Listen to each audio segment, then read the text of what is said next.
stand by.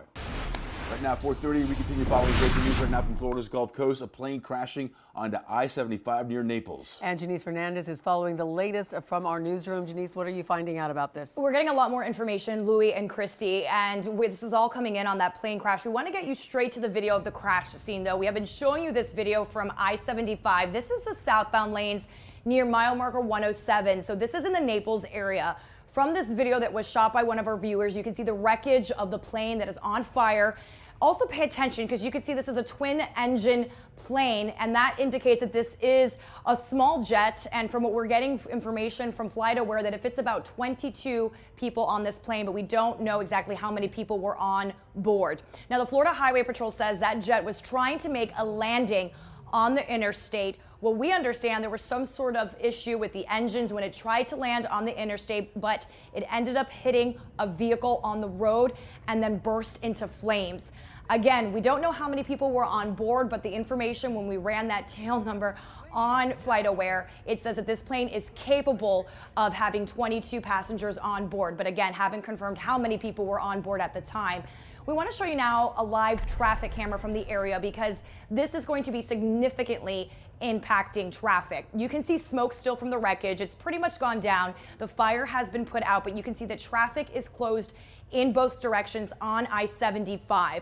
It appears to be near where that interstate curves to the north near Naples, and the Naples airport, by the way, is just to the west of that curve. We do understand that according to FlightAware, this plane was leaving Columbus, Ohio and heading to Naples, and that is when it ran into some issues before again crashing into that car on the interstate and then bursting into flames. But you can see from these live pictures, we actually do see what appears to be a rescue crew there, a chopper that just left there. But again, the interstate northbound and southbound is shut down in both directions in the Naples area. So be aware of that. And we want to again show you the FlightAware path. We've been talking about it, but we do understand that this jet left Columbus, Ohio. When we put this in the system, it actually said it was leaving Ohio State University, specifically that airport, and flying into Naples. From there, the plane was then going to head to Fort Lauderdale. Again, it is unclear if anyone got off in Naples or who was on the jet besides the pilots or any other crew members. Let's take you to another angle of that crash. This was captured by a driver in the northbound lanes of I-75. They passed by that flaming wreckage of the small jet. That fire has been put out, but you can see what it looked like just about an hour ago. And again, what we are hearing is that this plane was trying to land on the interstate. There was some sort of engine issue. That's why the plane was trying to land on the interstate, because it really wasn't far from Naples Airport. And that is when it unfortunately hit a vehicle and burst into flames. So again, this is all near mile marker 107, and that's where I-75 makes that bend, becoming Alligator Alley, heading across the Florida Peninsula. And that is why we are following this story so closely, because when it comes to Alligator Alley, eastbound, westbound, we know a lot of people go back and forth between the east coast of Florida and the west coast of Florida.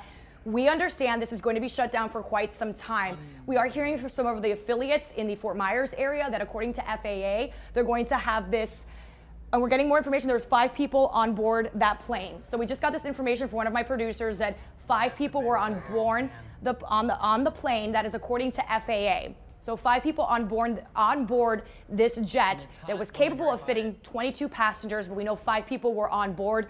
We don't know how many people were in the car that plane hit, though. Taking you back live to the traffic situation that is unfolding, like we mentioned, it's so important to avoid this area and take to the south, US 41, Southwest 8th Street. Now, we're getting some preliminary information. I'm actually just getting this information right now from FAA, confirming 5 people on board. And what we're hearing is that this jet crashed in the Naples area around 3:15.